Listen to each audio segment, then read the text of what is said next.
Mesdames et messieurs, bonjour. Voici les titres de l'actualité. L'ouragan Irène est passé au-dessus des Bahamas ce jeudi, faisant de nombreux dégâts matériels.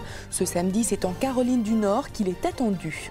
Les prix d'entrée des parcs d'attractions en France vont fortement augmenter en 2012, suite à une décision politique. Le site qu'Air France a mis au point pour les voyageurs qui disposent d'un smartphone remporte un succès considérable depuis sa mise en place. Et une Britannique qui a une peur panique de prendre l'avion a noyé son stress dans l'alcool et son état d'ivresse avancé a dégénéré en bagarre avec d'autres passagers. Mesdames et messieurs, bonjour, bienvenue dans l'édition de votre journal. L'ouragan Irène poursuit sa trajectoire vers les États-Unis après avoir traversé Haïti et la République dominicaine où il a fait au moins 4 morts. C'est aux Bahamas qu'il vient de passer. On y constate d'ailleurs de nombreux dégâts matériels.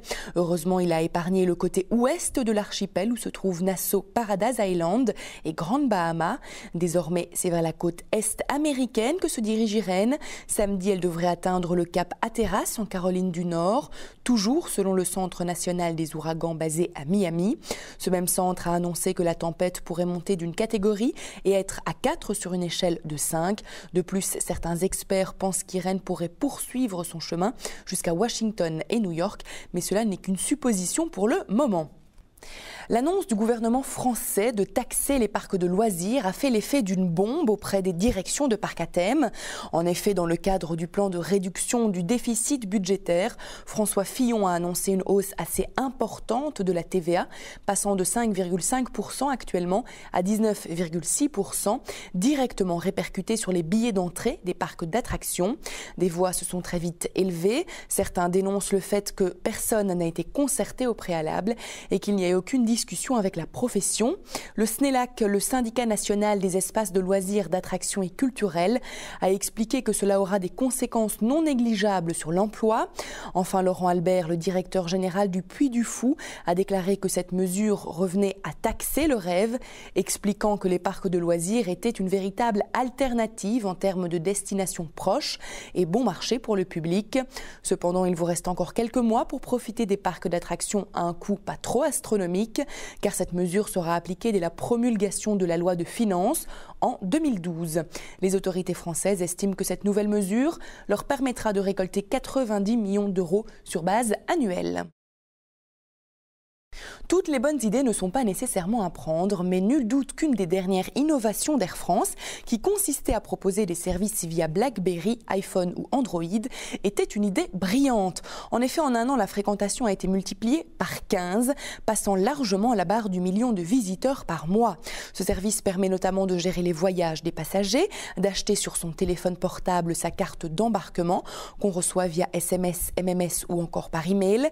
Cette carte permet également d'enregistrer les bagages, de passer au poste de sûreté, d'accéder au salon ou d'embarquer. Sans oublier que ces services permettent de connaître le trafic et ses perturbations en temps réel. Voilà une histoire inédite, comme il en arrive de temps en temps dans les aéroports quand les voyageurs sont excédés. Monsieur Hubert faisait partie des nombreux voyageurs lésés au mois de décembre 2010, lorsque la météo a contraint de nombreux appareils à être cloués au sol. Ce dernier était à Paris et devait se rendre dans le Valais en Suisse. Devant absolument rentrer chez lui et ne pouvant prendre l'avion, Monsieur Hubert n'a eu d'autre choix que de prendre un taxi qui lui a facturé la commission 1 300 €. Comble de malchance, ses bagages ont également été égarés. Il est donc rentré avec sa femme et sans rien d'autre en Suisse. Au bout de nombreux mois, Air France, la compagnie avec laquelle il aurait dû voler, lui a finalement remboursé 78 € pour son vol annulé et 1 050 € pour le dédommagement de ses bagages égarés. Précisons tout de même qu'un ordinateur portable faisait partie des bagages, ainsi qu'un traitement contre la leucémie, maladie dont est atteint Monsieur Hubert. Ces médicaments qui n'ont pu être utilisés à temps représentent un coût de 1 622 €. Totalement mécontent et estimant être lésé par ce remboursement, Monsieur Hubert n'a trouvé d'autre moyen d'exprimer sa colère qu'en s'enchaînant au comptoir d'Air France jeudi matin à l'aéroport de Genève. Même si cet acte a certainement dû être entendu du côté de la compagnie aérienne, peu de chances que Monsieur Hubert se voit rembourser une somme plus importante. Lynn Grimes, une Britannique de 41 ans, vient d'être condamnée par un tribunal à 8 mois de prison avec sursis et 60 heures de travaux d'intérêt généraux. En cause, sa violente altercation avec l'équipage d'un avion d'EasyJet lors d'un vol au mois de décembre 2010 qui l'a ramenée chez elle de Grèce. En effet, Madame Grimes a une peur panique de l'avion et privée de son habituel Valium, elle n'a trouvé d'autres moyens que de boire de l'alcool pour l'apaiser. Elle a embarqué dans l'avion déjà bien éméché et mise en queue d'appareil afin de ne déranger personne. Elle a continué à boire jusqu'au moment où elle a refusé de s'asseoir alors que le pilote amorçait son atterrissage.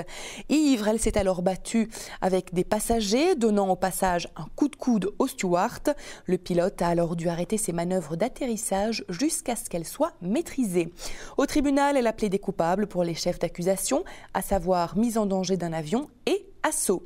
Mais le juge compatissant a reconnu son réel problème de panique qui est à la base de tout.